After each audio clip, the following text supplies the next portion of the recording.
y es pequeño.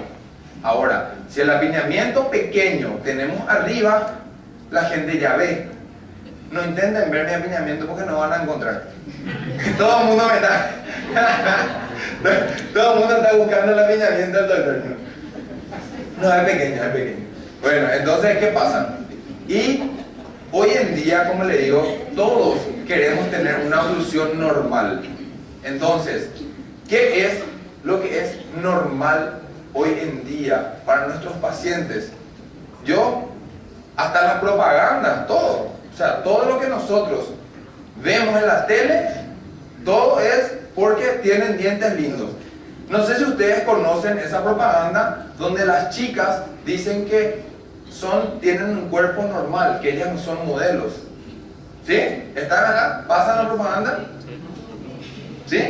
¿Pasan? Bueno, entonces, el cuerpo de las chicas no es tan importante, pero la sonrisa sí. O sea, ya pasamos esa fase de que el cuerpo era lo más importante para que unas chicas hagan una propaganda. Ahora lo más importante es que usen un desodorante que no patrocina mi conferencia. Que no patrocina mi conferencia, pero que me gustó por lo que se ve acá. Entonces, hoy en día es esto lo que vende, el alineamiento dentario, lo normal. Nosotros, ¿qué es lo que, cuando hablamos de normalidad, de una oclusión normal? Hablamos de una oclusión normal cuando tenemos una correcta intercuspidación entre los dientes y una correcta relación. Tenemos dos tipos de relaciones en una oclusión normal: la relación interarcos entre ellos y la relación intraarco, dentro del arco. O sea que las dos relaciones nosotros tenemos que evaluar hoy en día para ver parámetros de normalidad. Y aquí nosotros tenemos una oclusión considerada normal. Esta es una relación intraarco, que significa que hay una discrepancia neutra porque todos los dientes están alineados y se encuentran dentro del reborde.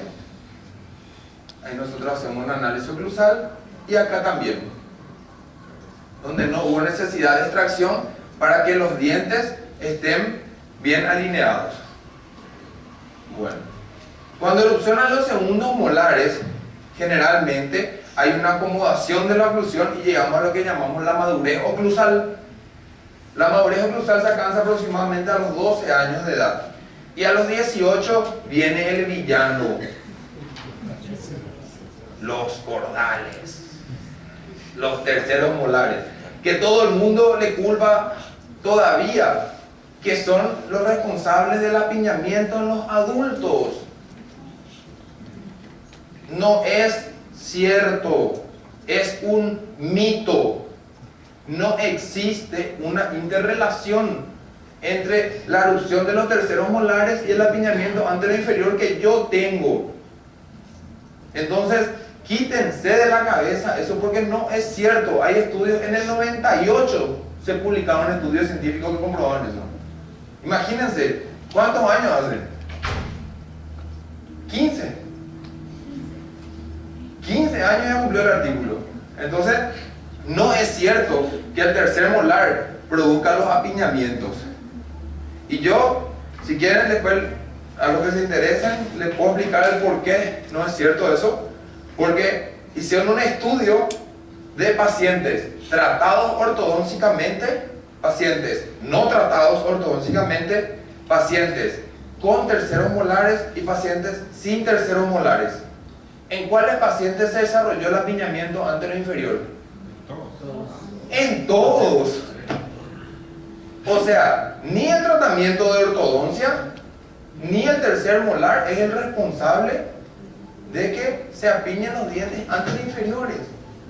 Es normal porque hay un crecimiento residual de la mandíbula que se produce más o menos a los 18 a 21 años y que coincidentemente está en la época de la erupción de los terceros molares. Entonces, ¿qué pasa?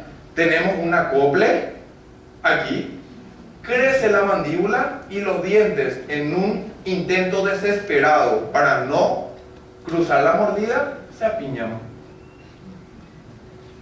Esa es la razón del apiñamiento. Entonces, yo gano muchísimo dinero con este concepto. Le cuento ya. Solamente en consultas, porque todo el mundo sabe que yo soy el defensor de los terceros molares, siempre y cuando no estén en posición ectópica. ¿Verdad? Hay dos tipos de indicaciones para los terceros molares nomás. Una, erupción ectópica, ya sea en horizontales, impactados, otra. La otra, ¿cuál es? Pericoronaritis crónica. Listo, eso nomás. No es para que no se te apiñen los dientes, no existe más eso. O sea que vienen mis pacientes y me preguntan, doctor, ¿me tengo que sacar mis terceros molares? No. ¿Por qué? Por esto y esto. Tran, consulta. Tran, consulta. Consulta. Tranquilamente gano la plata yo. Y no le estoy mintiendo a nadie. Porque yo sé que es así. Ahora, los cirujanos se van a enojar conmigo. Pero yo voy a dormir tranquilo. ¿Verdad? Por eso es. Entonces, cuando nosotros no le vamos a culpar a los pobres terceros molares de problemas que ellos no tienen culpa. Doctor. No, en el maxilar superior también hay crecimiento residual o solo la mandíbula. Solo la mandíbula. Solo la mandíbula, por eso es que hay una incompatibilidad de crecimiento, incongruencia, y entonces crece la mandíbula y no el maxilar. Si crecían los dos, hasta quizás no se desarrollaba. ¿Verdad? Solo la mandíbula. Entonces, aquí nosotros vemos qué es lo que es una oclusión normal dentro de lo que nosotros sabemos. Entonces, cuando nosotros recibimos un paciente en una edad de dentición mixta, que generalmente es lo que nosotros llamamos ortodoncia preventiva e interceptiva, viene el paciente sin ningún diente primero y aparecen primero los primeros molares durante este periodo, luego aparecen los 4 incisivos permanentes en un periodo llamado primer periodo transitorio, que fue descrito por Van der Linden hace muchísimo tiempo. Luego existe un periodo intertransitorio que se queda en el medio entre el primero y el segundo periodo transitorio. Hay un periodo intertransitorio de reposo relativo de erupción, donde no ocurre absolutamente nada y donde nada que hacer tenemos nosotros. Y luego viene el periodo el segundo periodo transitorio, donde erupcionan los premolares, los caninos, y luego de la madurez oclusal erupcionan los terceros molares, que no sabemos cómo van a salir. Eso sí es bastante impredecible, ¿verdad? Bueno, entonces, describiendo un poquitito, tenemos este primer periodo transitorio con la erupción, el periodo intertransitorio, donde no ocurre absolutamente nada y donde existe una fase que es la fase del patito feo. Cuidado, la fase del patito feo es una fase que no se debe tocar nada. Hay que mirarle al paciente 5 minutos, controlar que todo esté bien y se va al paciente. Por favor, nos vamos a cerrar los diastemas que existen entre los incisivos superiores. No vamos a tocar. Es un periodo de reposo eruptivo y de reposo del ortodoncista también. O sea, no tenemos que hacer nada. Y luego tenemos el segundo periodo transitorio, que es ya donde erupcionan ya los caninos y los premolares. Entonces, ¿por qué les explico esto tan básico a ustedes? Porque los periodos de Van der Linden son los que le van a dar el nombre a nuestros apiñamientos de hoy en más. ¿Qué significa eso? Que hoy podemos tener lo que llamamos apiñamiento primario, apiñamiento secundario o apiñamiento terciario. Es muy interesante esto. ¿Qué significa esto? El apiñamiento primario es el apiñamiento que se desarrolla en el primer periodo transitorio. El apiñamiento secundario es el apiñamiento que se desarrolla en el segundo periodo transitorio. Y el apiñamiento terciario, ¿cuál es?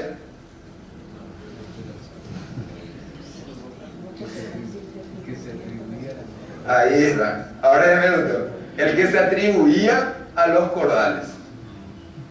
Ese es el apiñamiento terciario. Entonces, hoy nosotros podemos diferenciar perfectamente cada apiñamiento y yo le voy a explicar hoy cuáles son los que nosotros vamos a tratar y cuáles no. Entonces, aquí nosotros tenemos primer periodo transitorio, molares permanentes, 4 incisivos, deciduos. Apiñamiento primario es erupción de los permanentes, apiñamiento secundario, segundo periodo transitorio. Bien definido está. Aquí nosotros tenemos un apiñamiento en el sector anterior. ¿Ven? Este es un apiñamiento primario y es en lo que más me voy a enfocar hoy porque es lo que ustedes pueden tratar. Entonces, y el apiñamiento secundario que ya se da en el segundo periodo transitorio con la erupción de los premolares y de los caninos. Ahí nosotros tenemos el apiñamiento primario y el apiñamiento secundario. Bien, pero bien delimitados. Entonces, acá nosotros, yo le voy a hacer una subclasificación rápida. El apiñamiento primario se da en el primer periodo transitorio y generalmente se encuentra en el segmento anterior. El apiñamiento secundario se da en el segundo periodo transitorio y generalmente se encuentra en el sector posterior. Por una simple razón: los últimos dientes que erupcionan están en el sector posterior. Al no encontrar espacio, se apiñan o se impactan. Entonces, por esa razón es que el apiñamiento secundario se desarrolla en la parte posterior y el primario en la parte anterior. Entonces, ahora vamos a ir viendo esto. Primer periodo transitorio. Nosotros ya sabemos qué es lo que ocurre en el primer periodo transitorio. Empiezan a erupcionar todos los dientes y tenemos ese espacio que no debemos cerrar porque va a ser la guía de erupción de los caninos cuando el canino tenga que erupcionar. Y ahí llega el paciente al consultorio. Llega el paciente. Llega un paciente con una dentición mixta por el hecho de que ya tiene los incisivos permanentes. Ahí empieza el recambio dentario. Es muy lindo acompañar a un paciente desde el recambio dentario. A mí me gusta mucho esto. Empiezan a erupcionar los dientes permanentes y ahora van a empezar a erupcionar los dientes, van a empezar a foliar los dientes decidos y continuar erupcionando los permanentes. Ahí nosotros tenemos con ya los dos dientes permanentes, los incisivos, con los laterales erupcionando. Ahí tenemos la erupción ya de los tres. Acá erupcionó el lateral, acá todavía no erupcionó. Ahí tenemos los dos centrales, los inferiores, y vamos acompañando el recambio dentario del paciente.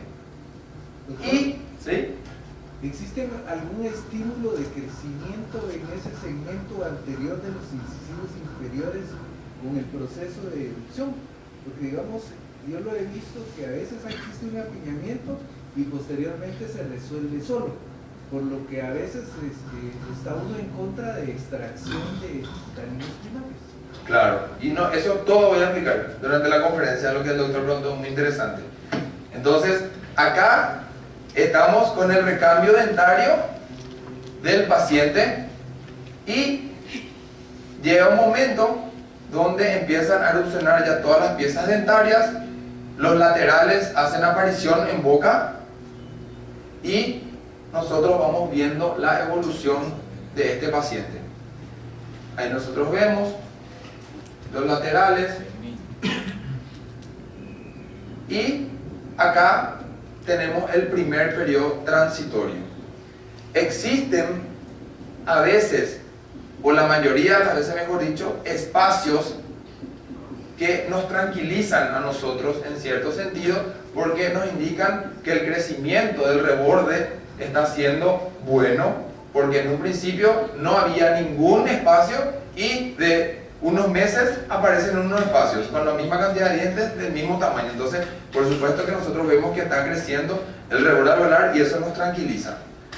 Ahí nosotros vemos cómo van erupcionando y al erupcionar vienen todos alineados los dientes, los dos centrales.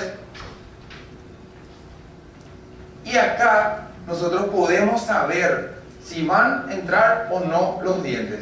¿Cómo podemos saber? Porque generalmente los incisivos laterales permanentes tienen más o menos el mismo ancho mesiodistal de los centrales o un poquitito más. Y si nosotros tenemos por lo menos aquí el ancho mesiodistal, ¿qué necesitamos? Nosotros vamos a hacer un pronóstico de la futura relación entre el diente y el hueso. Y llegó el momento que erupcionó el central y efectivamente el crecimiento alveolar acompañó este desarrollo de la oclusión y en este momento no hay ningún tipo de problemas. Viene el periodo intertransitorio donde nosotros no debemos de tocar mucho y acá ya es diferente el tema. ¿Por qué?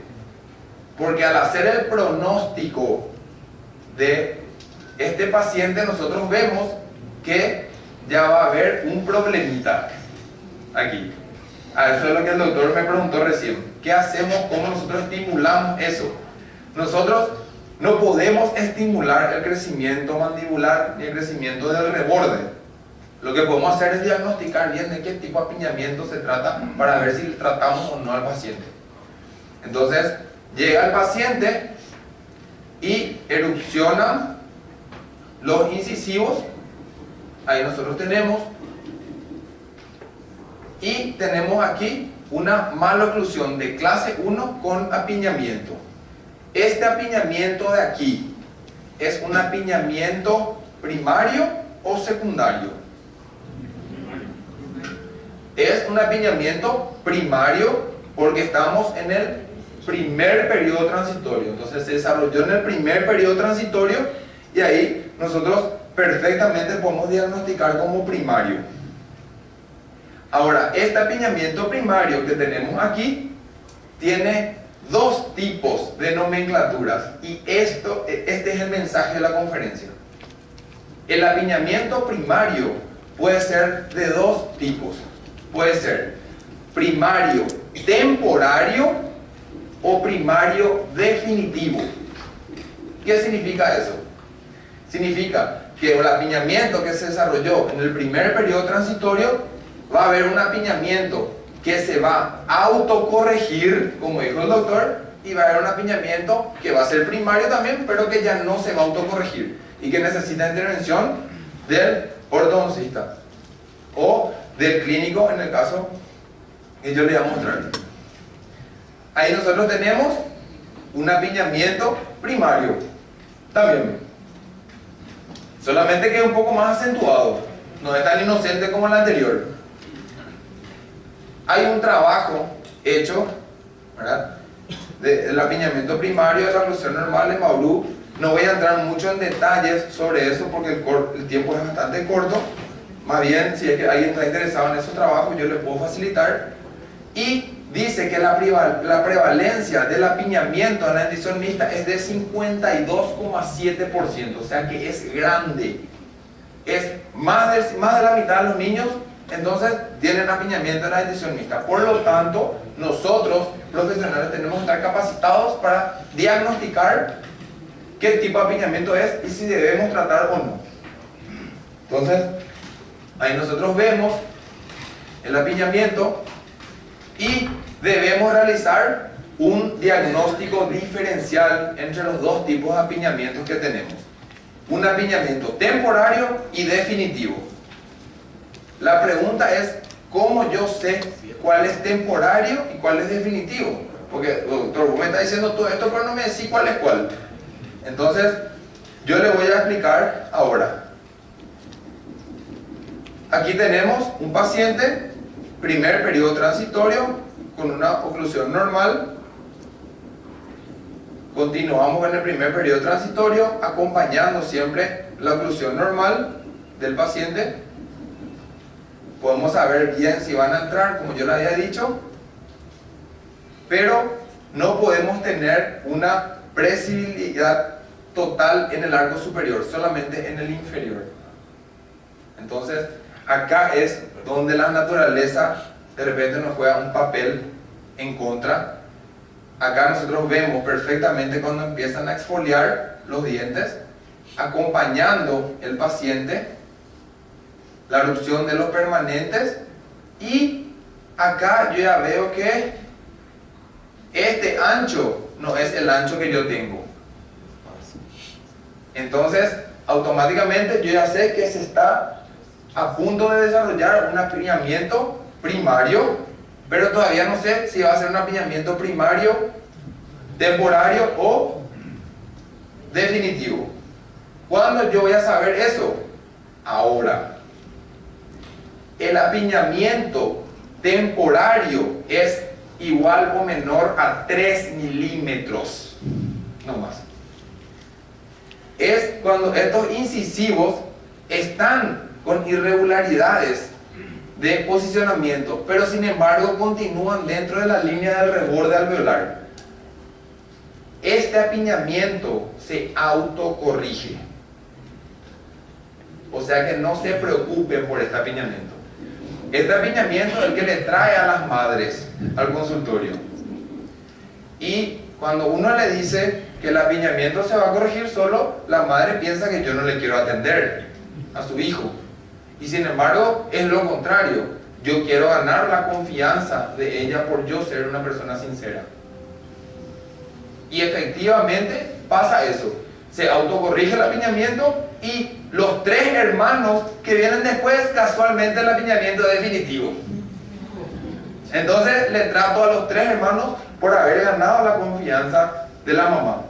Entonces yo le digo a la señora, le digo que este apiñamiento se va a autocorregir y nosotros podemos decir que este apiñamiento tiene una relevancia significativa, o sea, tiene una prevalencia alta. Sin embargo, no todos los apiñamientos son definitivos. Nosotros tenemos que saber que a pesar de que 50% de los niños, más de 50 veces desarrollan el apiñamiento primario, solamente algunos son definitivos.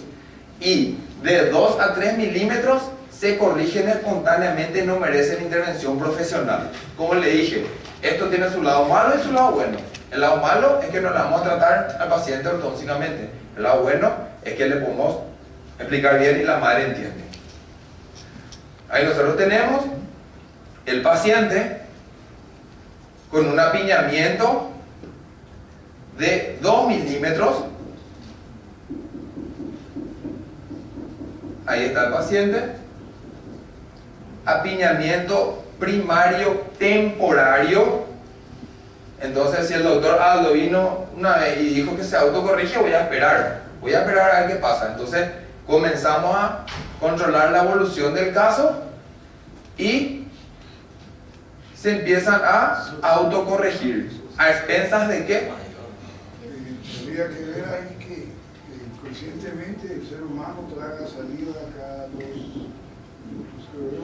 Entonces el ejercicio de la lengua hace una producción hacia los incisivos superiores y el labio hace una retención. Eso va a equilibrio muscular. Exactamente. Muy interesante lo que dice el doctor. Existe un equilibrio muscular que evidentemente la autocorrección de este apiñamiento se produce por varios factores. Uno de los factores es que hay un aumento en la distancia intercanina por el crecimiento del reborde alveolar de la mandíbula. Pero el otro de los factores para que el diente entre dentro de la línea del reborde está la lengua. La lengua es la que produce la presión y el labio es el que le limita a ese movimiento hacia vestibular. Entonces, ahí nosotros tenemos el paciente y con los dientes ya alineados, entrando en el segundo periodo transitorio, apiñamiento secundario. Preguntamos si tiene, hasta ahora no, vamos controlando. Y erupcionan los dientes sin ningún problema. Entonces, la oclusión 100% autocorregida es cuando nosotros diagnosticamos bien el apiñamiento primario temporario. ¿Sí? Bueno, todo bien, doctor, me gusta lo que decís, me gusta esto, pero ¿qué es lo que yo voy a hacer entonces? Ahora yo les voy a explicar. ¿Por qué? Porque evidentemente lo que ustedes quieren es manos a la obra, quieren atender a los pacientes. Entonces, cuando estos pacientes se autocorrigen, no son negocio para nosotros, ¿verdad? Porque uno dice, bueno, listo, yo quería colocarle ahí algo, quería poner un mantenedor de espacio, algo. No, en este no hay. Entonces, cuando tenemos un apiñamiento primario temporario, lo que debemos hacer es acompañar la oclusión del paciente, controlar. Si ustedes ven esas fotos que estaban tomadas ahí, ¿qué es lo que nosotros hacemos? Nada. Se cobra una consulta de monitoreo de erupción cada 3 meses. El paciente está normal, lo vamos a continuar normal. Pero siempre tiene que venir. El paciente viene cada 3 meses al consultorio porque él está dentro de un programa de monitoreo de erupción. Que suena interesante, ¿verdad? Uno le dice a la madre, señora, le vamos a su hijo está normal, pero nosotros a los pacientes normales le metemos en lo que nosotros llamamos un programa de monitoreo de erupción. Parece que le vamos a hacer, no sé, ¿verdad? ¿Cuánto demora esos 5 minutos controlarle que todo vaya siendo normal? Eso. Nada más. O sea que tampoco es pérdida de plata. Se gana menos, pero se gana confianza. Entonces, se acompaña, se mantiene el perímetro del arco si hace falta con algunos mantenedores de espacio que yo le voy a mostrar en qué casos realmente utilizo, porque en estos casos no merece. Y ante la duda, yo siempre le digo a todos mis alumnos, cuando ustedes duden, no hagan nada, porque sí o sí hacen mal las cosas sin duda. Si ya dudaste, ya es por algo. Entonces, prefiero que no hagan nada. Bueno, entonces ahora continuamos. Y ahora viene lo que nos interesa a nosotros. La maloclusión. Lastimosamente, la maloclusión es algo que no es bueno, pero es lo que me da de comer. Entonces acá viene el apiñamiento, que es un apiñamiento primario por haberse desarrollado en el primer periodo transitorio, pero definitivo. Entonces, ahora yo voy a ver que cuando no se autocorrige el apiñamiento, nosotros tenemos que corregir. ¿Y cómo nosotros vamos a tratar esto? Vamos a tratar con una ortodoncia interceptiva. Lo que hicimos anteriormente en el apiñamiento primario temporario, ¿qué era? Era un monitoreo. Es una ortodoncia preventiva. Es para prevenir el problema. No existe un problema, no existe, se previno el problema. Cuando ya se instaló el problema y el paciente viene, tenemos que interceptar el problema, evitar que se agrave. Si el paciente viene a los 15 años de edad con una maloclusión severa, como la que mostré al principio de la mañana, es corregir. ¿Sí? Entonces esas son las ramas que nosotros tenemos en la ortodoncia. Y si nosotros tenemos un apiñamiento definitivo, nosotros, este es el slide que yo quiero que copien. Tenemos que ver cuál es el problema real, a qué se debe ese apiñamiento definitivo. Si nosotros tenemos una incompatibilidad entre el tamaño dentario y la forma del arco dentario, es un tipo de tratamiento. Y nosotros llamamos de apiñamiento primario definitivo ambiental. Esto es interesante que ustedes vean, porque acá la única palabra que se le agregó a la nomenclatura del apiñamiento es la palabra de la etiología. ¿Qué significa esto? Que el problema del apiñamiento fue creado por el ambiente, estímulos externos, succión digital o algún tipo de hábito del paciente. Entonces, ese tipo de apiñamiento ambiental puede ser por la incompatibilidad entre el tamaño dental y la morfología. Cuando nosotros tenemos un apiñamiento primario definitivo diferente es cuando tenemos una incompatibilidad entre el tamaño dentario y el tamaño real de la masa ósea. ¿Eso qué significa? Que la forma, no sé si usted ya vieron alguna vez esos pacientes que tienen el maxilar superior en forma de V, así, ¿sí? En esos pacientes, esos maxilares generalmente están asociados a hábitos, succión digital, hábitos. Bueno, esos pacientes cuando desarrollan un apiñamiento primario definitivo es porque la forma del arco está alterada y el perímetro del arco se redujo como para que entren todos los dientes. O sea que fue el resultado de esa succión digital la que produjo esa forma en B del maxilar y por eso se desarrolló el apiñamiento. En cambio, nosotros llamamos de apiñamiento primario definitivo genético cuando no hubo interacción de ningún tipo de hábitos. Simplemente, ¿qué pasó?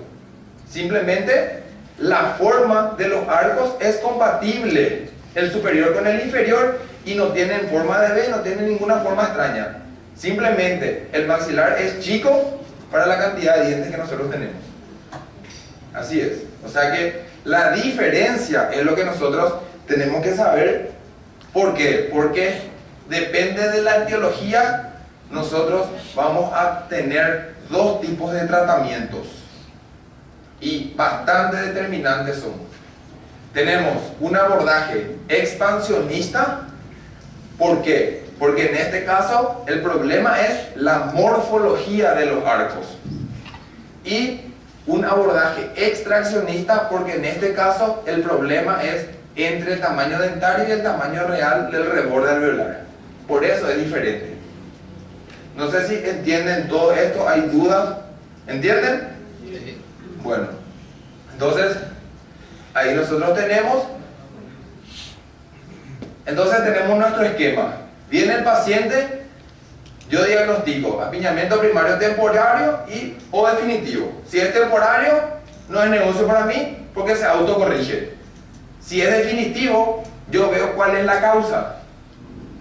Si es genético, tiene que ser un abordaje extraccionista. Vamos a hacer con extracciones dentarias. Si es ambiental o debido a algún tipo de hábito asociado, es expansionista. Lo que nosotros vamos a hacer es darle de nuevo la forma a ese maxilar.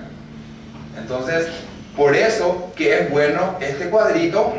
Es muy bueno este slide, si quieren tomar fotografía no hay problema, ¿verdad? Porque nos describe exactamente lo que vamos a hacer cuando el paciente llega al consultorio. Y nosotros, al principio, cuando yo empecé a estudiar los conceptos de los apiñamientos, yo dije, ¿qué voy a empezar a estudiar apiñamiento después de 5 años ya que hago la parte de ortodoncia? No quería leer sobre esto. Pero cuando empezaban después a venir los artículos científicos y hablaban, el paciente presentaba un apiñamiento primario definitivo, o sea, ya empezaban a venir los diagnósticos en base a esta nomenclatura. Entonces por eso me interesó el tema. Perdón, ahí pueden tomar si quieren. Mientras yo tomo agua también.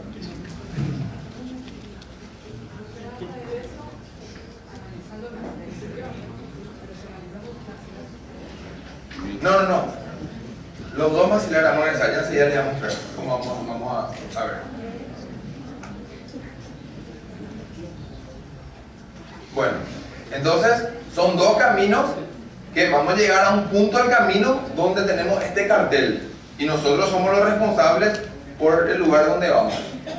Entonces, ahí viene un paciente al consultorio con un apiñamiento. Acá tenemos el canino, el lateral está erosionando por lingual. Ahí tenemos. ¿Este qué tipo de apiñamiento es? Entonces, repasando. Primario, definitivo, y después ahora vamos a ver si es provocado por hábitos o si es provocado por la discrepancia real. Ahí vemos, ya escuché ya, hábitos. Ya escuché, me gusta el diagnóstico. Bueno, entonces acá nosotros vemos y el maxilar tiene ya un apiñamiento, ¿verdad? Bastante acentuado, y en este caso yo supe que era definitivo porque yo medí y no tenía ni 2 ni 3, tenía 5, ¿verdad? Entonces medí, ya sé que es definitivo. Ahora necesito saber debido a qué es. Ahí nosotros tenemos el paciente, vemos la forma de la arcada, ¿verdad? Si son compatibles. Si es que el maxilar tiene forma de U y la mandíbula en forma de U, no hay problema. Ahora, si el maxilar se me va cerrando con una forma de B y la mandíbula en forma de U, ahí generalmente vamos a tener una mordida cruzada posterior, ya vamos a tener otros problemas asociados a los hábitos. Entonces acá tenemos el paciente. Este cabalgamiento le llamo yo. Cabalgamiento, no sé cómo le dicen acá. Es como que le está cabalgando un incisivo al 8, ¿verdad? Esto es típico de una atresia del maxilar. O sea que cuando el maxilar se cierra en forma de B, aparece este problema entre los incisivos. Entonces, ahora nosotros ya sabemos que este apiñamiento se desarrolla aproximadamente en el 50% y es el que nosotros debemos de tratar. O sea que tenemos 52% de razones para tratar apiñamientos. Y eso está en portugués. Así que vamos a ver. Ahí tenemos el paciente. Vemos el modelo. De nuevo hacemos el estudio de la morfología. Vemos la oclusión posterior, la oclusión inferior, los caninos allá arriba sin ninguna esperanza de erupcionar. Ahí ustedes están viendo que estamos bien en el periodo, en el primer periodo transitorio, y ahí le tenemos a nuestro paciente.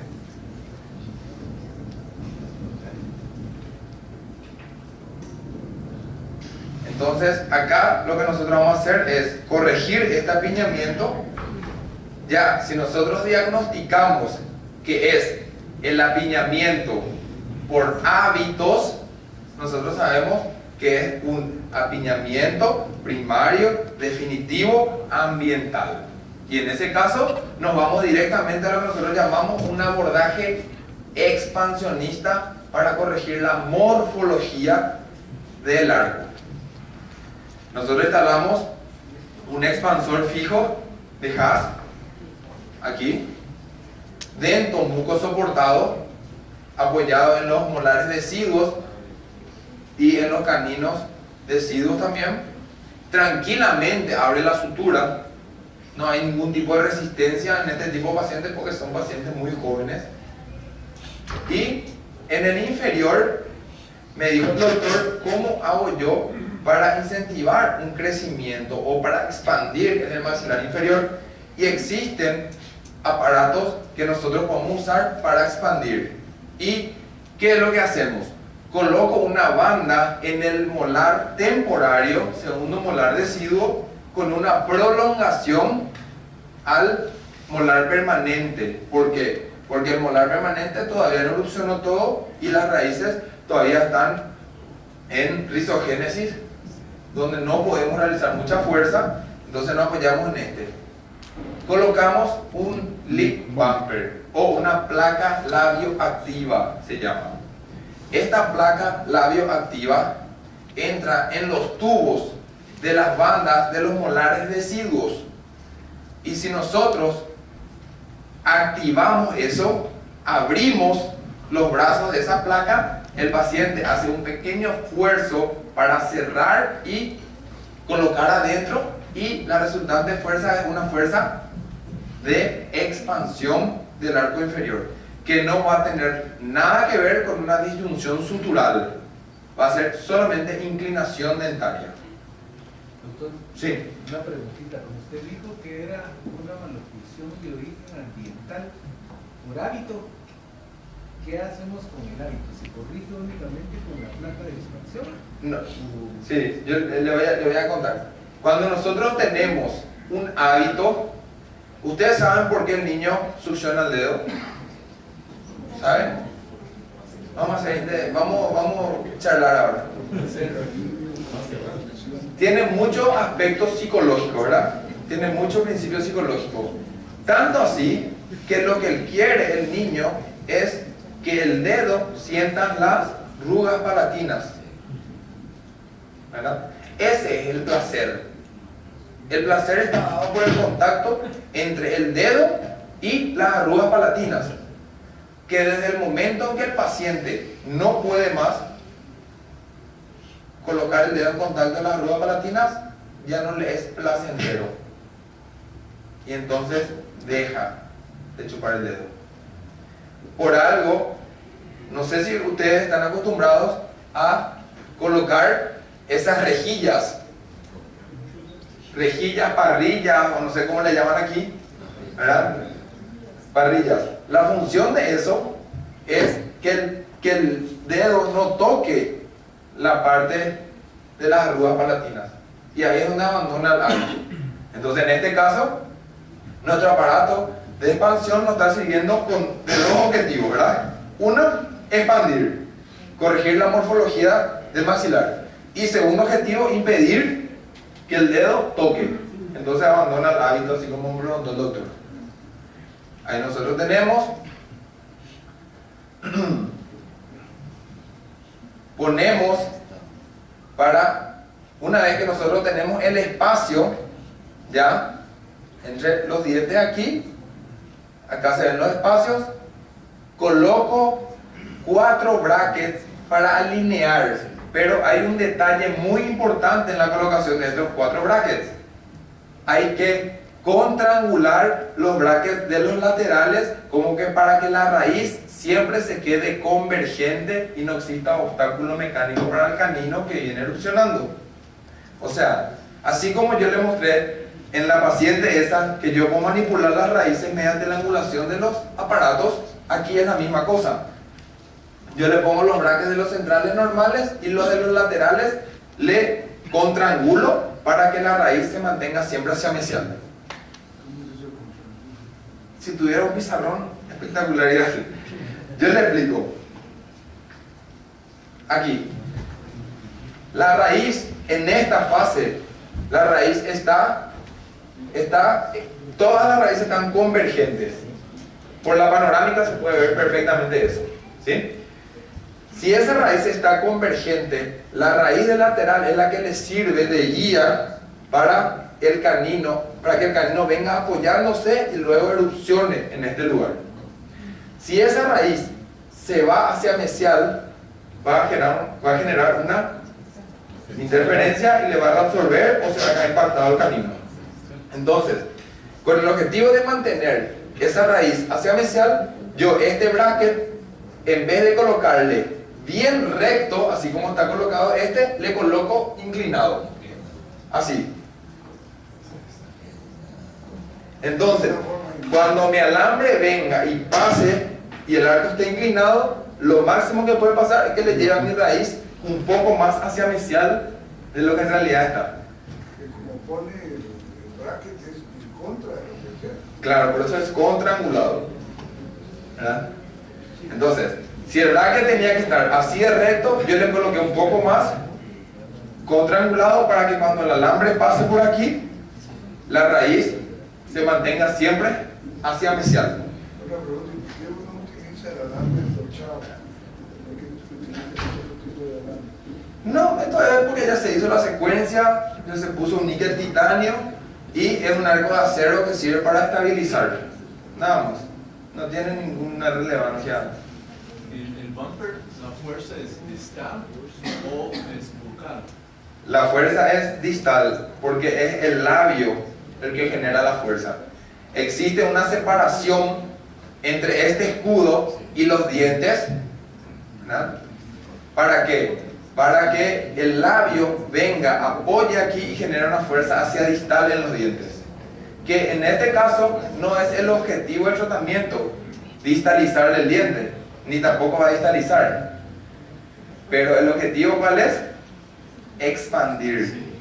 No, el crecimiento, entonces, combinado con el crecimiento. Claro, lo que nosotros hicimos es, este lip bumper tiene una forma en U, así, que el paciente instala dentro de los tubos de los molares. Nosotros lo que hicimos es abrir el alambre. Entonces, el paciente, ¿qué tiene que hacer? Él viene, cierra y lo instala. Entonces, hay una fuerza en sentido transversal que actúa para expandir la arcada inferior. Y gracias a ese brazo que le pusimos en los primeros molares permanentes, va a repercutir también en ese molar, para que no se quede fuera de la arcada. Entonces acá nosotros tenemos los 4 incisivos ya alineados y los caninos deciduos, molar deciduo y molar deciduo. En este momento, aquí están. ¿Ven? Aquí, ¿cuál es la resultante de fuerza? El lip bumper, si yo quiero que el lip bumper ejerza una fuerza hacia distal, yo le voy a separar más aquí. Cuanto más separado esté el lip bumper de mis dientes, mayor va a ser la fuerza que va a generar hacia distal. No es el objetivo en este caso. En este caso es expandir. Doctor. Dos cosas, doctor. Una, Sí. ¿qué edad tiene el paciente? El paciente tiene 8 años. 8. No sé si podría regresar a la diapositiva en donde pone el HAS. No logré visualizar sobre qué piezas lo cementó, solo para formarme la idea. ¿Dónde? Esa, pero una vista cruzal. Ahí está. Sobre el canino primario. Sí. Y te aguanta perfectamente. En São Paulo hay una línea de investigación que, ¿qué es lo que hacen ellos? Escuchen esto, que es interesante. Para apoyarse en ese diente, ellos le hacen una anquilosis intencional al canino para tener más anclaje. ¿Qué hacen? Le extraen el canino, le hacen una endodoncia al canino deciduo, le colocan el canino, perulizan. En 2 meses el diente está anquilosado y sirve como un implante oso integrado para apoyar ahí. Imagínense. Es buena, o sea, imagínense cómo pensaban ellos. Porque muchas veces la raíz del canino ya es corta. Entonces, ellos anquilosaron esa raíz corta para que les sirva de anclaje. Bueno, continuando, me gusta porque vamos interactuando y yo sé que es tarde, disculpen, pero yo creo que vamos a poco. Bueno, aquí nosotros tenemos ya una fase un poco más avanzada con la formación del hueso en el medio de la sutura. Ahí nosotros tenemos pre, post, y en esta fase que hacemos le retiramos todo.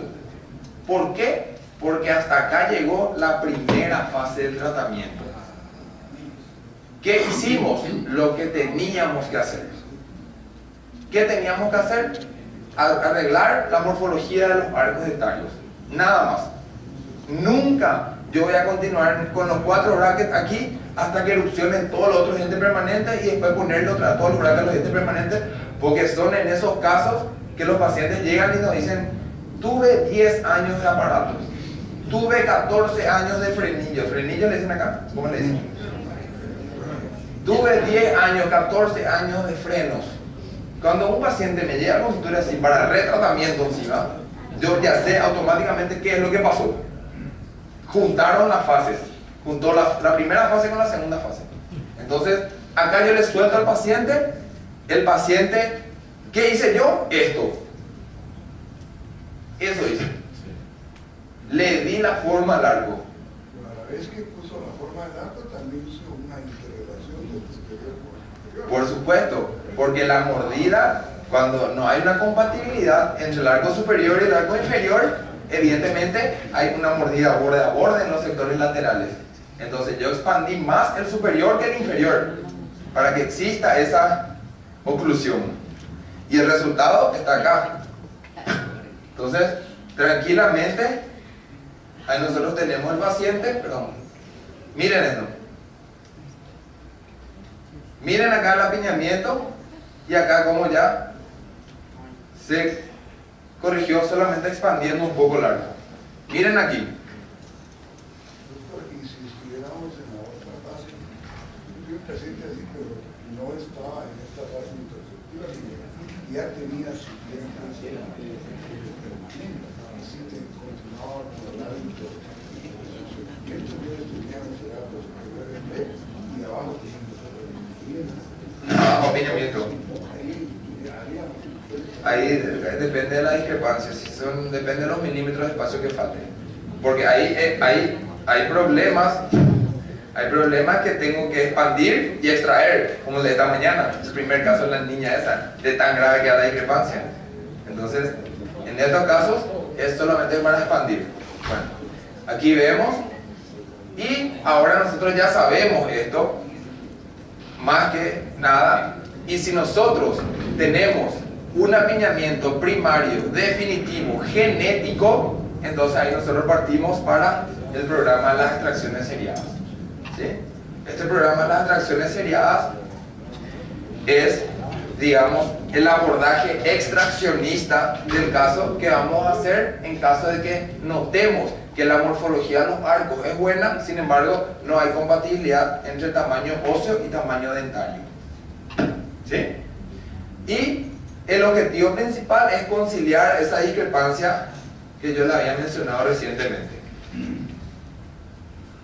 Ahí nosotros tenemos el modelo, ¿verdad? Entonces, ¿qué es lo que vemos aquí? Es tan lindo ver este modelo, porque en un modelo podemos ver tantas cosas que vemos que la forma del arco es buena, pero que sin embargo el espacio es deficiente.